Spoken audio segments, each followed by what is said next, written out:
Film अभिनेत्री कटरीना कैफ आज गुपचुप अजमेर पहुंची और ख्वाजा गरीब नवाज के दरबार में जियारत की दुआएं मांगी।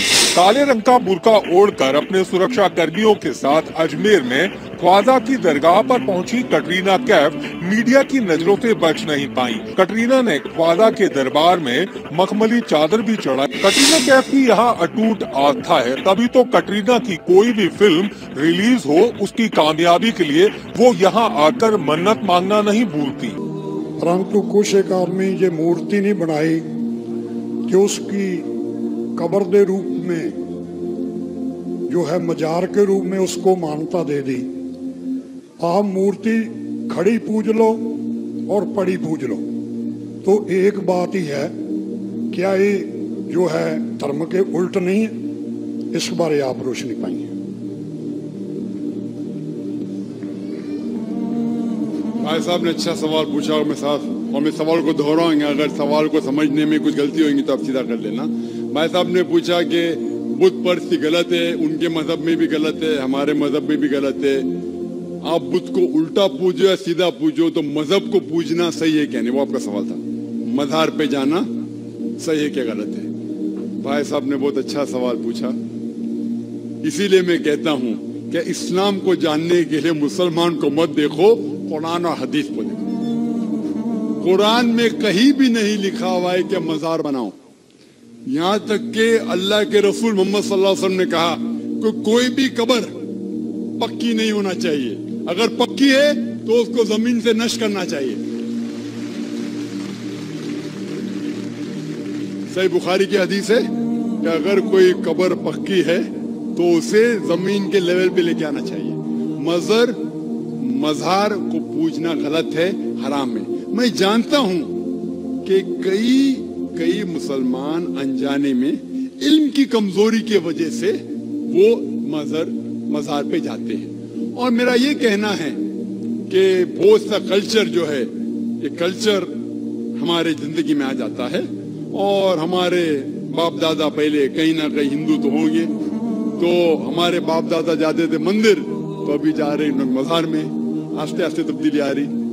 तो मेरी दरखास्त है कि अगर आप इस्लाम इन भाइयों से जो मज़ार जाते हैं, मुसलमान भाइयों, मज़ार पे जाना बिल्कुल गलत है। मोहम्मद सल्लल्लाहु अलैहि वसल्लम ने कहा कि आप कब्र पे जाओ। अगर आप कब्र पे जाएंगे तो आपको ये एहसास होगा कि आप कभी ना कभी मरने वाले हैं, तो अल्लाह पे और यकीन करेंगे, आखिरत पे यकीन होगा। तो कब्र पे जाके उनके लिए दुआ करना सही है। जो आदमी मर चुका है उनके लिए दुआ करो, उनको दुआ नहीं कर सकते। You can pray for them, not to them. मतलब उनके लिए दुआ कर सकते, उनको दुआ नहीं कर सकते। आप समझ रहे? वो बेचारा शख्स मर गया है, अच्छा शख्स था, उसके लिए दुआ कर सकते, अल्लाह उसे जन्नत फिरदौस दे, उन्हें नियामत दे, उन्हें माफ करे, वो तक ठीक है। लेकिन जाके ये बोले कि मेरे एग्जामिनेशन में मेरे नंबर कम है, तो बाबा नंबर अच्छे कर लो, ये बिल्कुल हराम है। शिफा, कुरान मजीद में कम से कम 25 आयतें हैं जिसमें लिखा है शिफा। शिफा मतलब सिफारिश, वसीला हराम है। 2 आयत में लिखा हुआ है सिर्फ उनको इजाजत है जो अल्लाह ताला आखिरत में उनको इजाजत देंगे, वो मोहम्मद सल्लल्लाहु अलैहि वसल्लम आखिरत में। आज की तारीख में हम मोहम्मद सल्लल्लाहु अलैहि वसल्लम से भी नहीं मांग सकते। बाकी लोग को तो छोड़ो, संत और बाकी बाबा लोग को छोड़ो। आप कुरान मजीद के बारे में जिक्र कर रहे, जो सूरह निसा में है, सूरह नंबर 4 आयत नंबर 48 और आयत नंबर 116। इन 2 आयतों में सूरह निसा सूरह नंबर 4 के लिखा है कि अगर अल्लाह चाहे तो कोई भी गुनाह को माफ कर सकता है, लेकिन शिर्क को कभी नहीं माफ करेगा, क्योंकि जो शिर्क किया है वो बहुत भटक चुका है। तो इसमें यह नहीं लिखा है कि अब जिना करेंगे तो माफ करेगा ही, कर सकता है अगर आप तौबा करेंगे तो। अगर आप तौबा करते कि मैंने जिना किया हूं, मैंने कत्ल किया हूं, मुझे माफ कर दे और इंशाअल्लाह मैं आइंदा नहीं करूंगा, तो अल्लाह माफ करेगा। उसी तरीके से शिर्क भी, अगर आप शिर्क करते हैं और अल्लाह से माफी मांगते हैं, क्या मैं अगले बार शिर्क नहीं करूंगा, तो अल्लाह शिर्क को भी माफ कर सकता है। लेकिन शिर्क के हालत में मरेंगे तो माफी नहीं है। आप मुशरिक जैसा मरेंगे, शिर्क करते हुए मरेंगे तो माफी नहीं। अगर आपने शिर्क किया, लाइक आज आप देख रहे हैं, कल भी परसों भी कितने गैर मुस्लिम बुत परस्ती करते थे, शिर्क करते थे, मूर्ति पूजा करते थे, अभी मुस्लिम बन गए। अल्लाह ताला बेशक माफ करेगा। और जिस दिन आप इस्लाम कबूल किए, आपके पिछले गुनाह सारे माफ, आपका स्लेट क्लीन। मैं माशाल्लाह अभी 46 साल का हूं, अच्छे काम करता हूं, इंसान हूं, गलतियां भी करता हूं। आप अगर इस्लाम कबूल करे, आपका स्लेट क्लीन। मेरे तो स्लेट में तो काफी चीज ऊपर नीचे है। अगर आप इस्लाम कबूल करें तो अल्लाह के रसूल फरमाते आपके सारे गुनाह माफ, स्लेट इज क्लीन। तो आप एक साफ सुथरे मुसलमान बनते, इसके बाद हिसाब किताब शुरू होगा। तो अगर आप मूर्ति पूजा करते थे, नहीं करेंगे तो क्यों माफी नहीं? सबसे बड़ा गुनाह है। क्योंकि अगर आप किसके जिना करते गलत है, आप रेप करते गलत है, लेकिन आप उस इंसान को चोट पहुंचा रहे।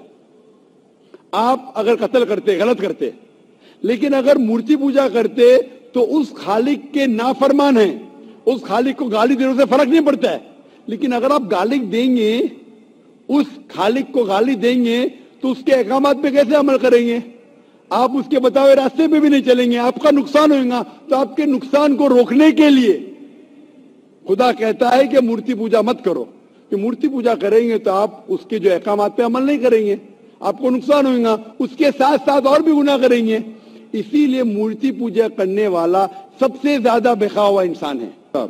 जी, इस बारे में मुझे सही तालीम नहीं है, मुझे थोड़ा वक्त चाहिए। मैं इतने हवाले दे रहा हूं कि आपको लगता है कि मैं फेंकते जा रहा हूं। हवाले के हवाले दे रहा हूं, आप नोट कीजिए। जी, आप लाइब्रेरी में जाइए, आपको वेद नहीं मिलता तो हमारी लाइब्रेरी में जाओ, इस्लामिक रिसर्च फाउंडेशन। हमारे इस्लामिक रिसर्च फाउंडेशन में आपको वेद का तर्जुमा मिलेगा, महाभारत का तर्जुमा मिलेगा, भगवत गीता के कम से कम 30 तर्जुमे मिलेंगे, बाइबल मिलेगा, बाइबल का तर्जुमा मिलेगा, कुरान का तर्जुमा मिलेगा, हदीस का तर्जुमा मिलेगा। मैं नहीं जानता हूं कहीं भी हिंदुस्तान में इतने मजहबी किताब का तर्जुमा मौजूद है। इस्लामिक रिसर्च फाउंडेशन में फ्री लाइब्रेरी, एयर कंडीशन में बैठो, फ्री पढ़ो।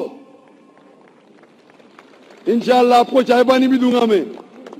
चाय पानी रिश्वत नहीं है, तो क्या आप ठंडे दिमाग से, कभी ठंडा दूंगा, कभी चाय पानी। तो आप अच्छे दिमाग से रिसर्च कर। हमारे पास कंप्यूटर सॉफ्टवेयर है, आप क्या जानना चाहते हैं? वेद के ऊपर बटन दबाओ, मिलेगा आपको। किधर लिखेला मूर्ति पूजा हराम में, बटन दबाओ, कंप्यूटर में निकलेगा बाहर। वेद के कंप्यूटर सॉफ्टवेयर है, बाइबल के कंप्यूटर सॉफ्टवेयर है, कुरान के कंप्यूटर सॉफ्टवेयर है, हदीस के। तो मैं आपसे दरखास्त करता हूं कि आप रिसर्च कीजिए कि खुदा एक है, रिसर्च कीजिए कि मूर्ति पूजा गलत है, रिसर्च कीजिए कि आखिरी पैगंबर मोहम्मद सल्लल्लाहु अलैहि वसल्लम है। और मैं दुआ करता हूं कि आपको हक जल्दी मिलेगा, ताकि आप इस दुनिया और आखिरत में सफलता पाए।